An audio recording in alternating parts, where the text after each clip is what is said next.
We look forward to welcoming students back to our high schools. We are able to do this by following the guidance outlined by our State Department of Health. As we return to school, we want to remind you that it is going to be different, and we ask for your patience as we adjust to these protocols designed to keep you and our community healthy. Before students return to school, we ask families to review and complete the Family Health Agreement. Do not come to school if you are sick, or if someone in your household is presumed positive or has tested positive for COVID-19. Before leaving for school, make sure to bring a mask with you. Whether arriving by school bus, walking, biking, or by car, all staff, students, families, and visitors must be wearing a mask, even while outside and physically distant. Disposable and reusable masks are available for students who need them. At this time, families and visitors will not be allowed to enter our schools. While arrival and dismissal times have traditionally been used to gather and socialize, we ask that everyone keep moving and remain physically distanced.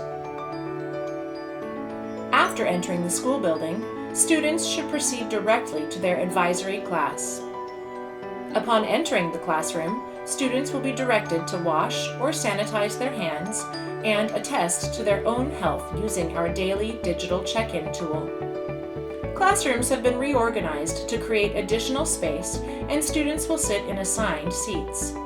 Since lockers will not be available for use at this time, students will need to bring their backpacks, laptops, chargers, and other materials to class with them. Teachers will teach lessons in their classrooms. Some students will be present in person. Others will participate in the lesson via Zoom. There may be some variation.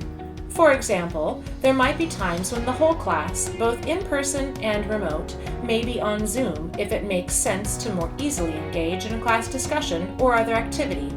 And there might be times when the teacher has students working independently in the classroom or at home.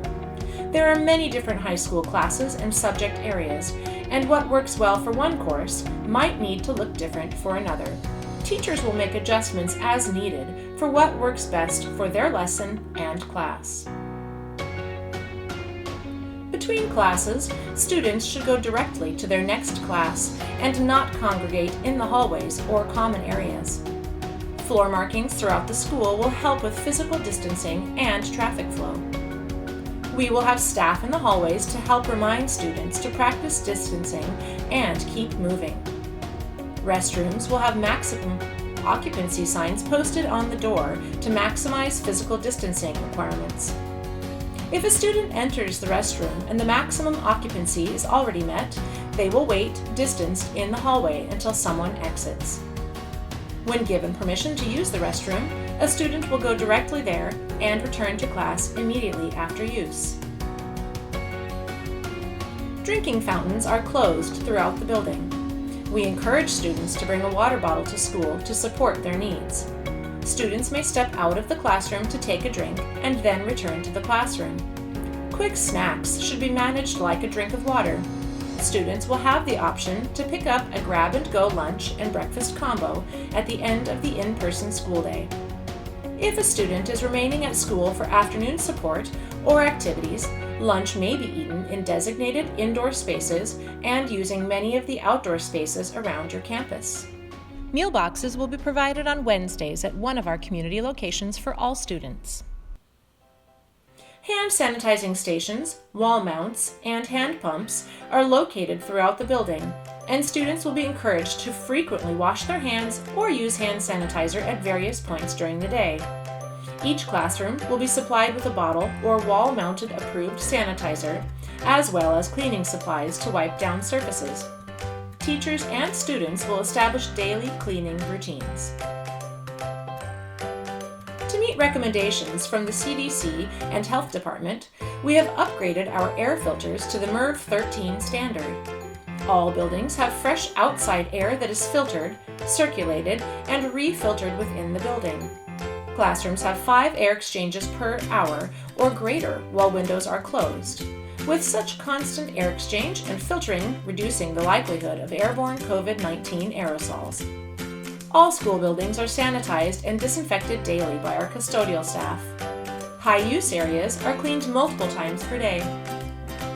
Teachers and staff will be provided with cleaning supplies at each school. We ask that you do not bring in your own cleaning products because mixing cleaning chemicals can be hazardous. If additional supplies are needed, custodians can order them through the school district. If a student begins to feel unwell during the school day, they will be directed to a designated screening room. There, a school nurse or trained staff member will check their temperature and assess their symptoms. Parents or guardians will be notified if their student needs to be picked up from school. The student's workspace will immediately be cleaned. Students who ride the bus to school will wear a mask. When boarding, students will stand 6 feet apart as they wait to enter. All riders will use the hand sanitizer mounted at the front door and then proceed to their assigned seat. When possible, windows and ceiling vents will be opened to increase airflow. When it's time to exit the bus, students will be directed to leave their seats one at a time in order to maintain distance. Thank you for listening and doing your part to help keep our community healthy. We look forward to seeing you soon.